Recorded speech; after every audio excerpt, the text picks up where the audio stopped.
सुप्रभात, मैं तेजल सिंह। मैं हिमांशु राय।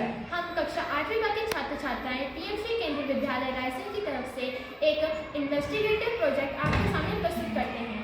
हमारे प्रोजेक्ट की थीम हेल्थ एंड हाइजीन और उसके अंदर का topic effect of slash burning on soil quality and human effect है। तो आइए जानते हैं कि आखिर स्लश बर्निंग क्या होता है। स्लैश बर्निंग, जिसे हम आमतौर पर स्टेबल बर्निंग के नाम से जानते हैं। हमारे एरिया में कई किसान अपने खेत में क्रॉप कटने के बाद पराली बचती है उसको जला देते हैं, जिससे हमारे खेत में हमारी सॉइल में न्यूट्रिशंस की कमी हो जाती है और कई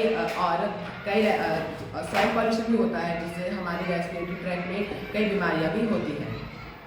इस प्रोजेक्ट को प्रिपेयर करने के लिए हमने डिफरेंट टाइप की सॉइल को कलेक्ट किया है। जैसे हमने कुछ डेप्थ लेयर से लिए हैं, कुछ टॉप लिए हैं, कुछ हमने गार्डन से लिए हैं और बर्ड फील्ड से भी हमने कुछ सॉइल के सैंपल्स लिए हैं और फिर हमने उन्हें टेस्टिंग के लिए प्रिपेयर किया, which includes grinding of soil, staining of soil and drying of soil.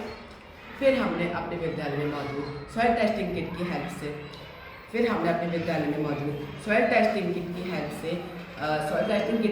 से सॉइल को अलग अलग पैरामीटर पर टेस्ट किया। फिर हमने अपने विद्यालय में मौजूद सॉइल टेस्टिंग किट से सॉइल को अलग अलग पैरामीटर पर टेस्ट किया, जैसे कि nitrogen, phosphorus, pH and organic carbon.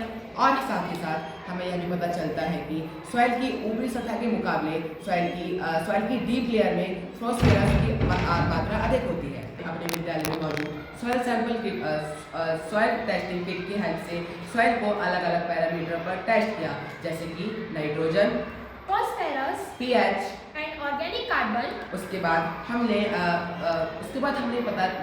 Result को ऑब्जर्व किया और पता लगाया कि सॉइल की ऊपरी सतह के मुकाबले सॉइल की डीप लेयर में फॉस्फोरस की मात्रा अधिक होती है।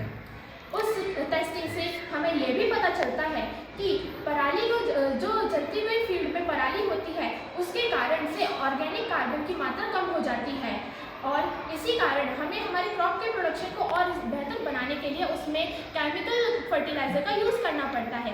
साथ ही साथ ये भी पता चलता है कि बर्निंग से नाइट्रोजन डेफिशिएंसी भी होती है और उसी से हम एयर पॉल्यूशन की भी बहुत संभावना होती है। अगर सॉइल में कोई इम्बैलेंस होता है तो उसका असर डायरेक्टली और इनडायरेक्टली हम ह्यूमन हेल्थ पर पड़ता है। Thank you.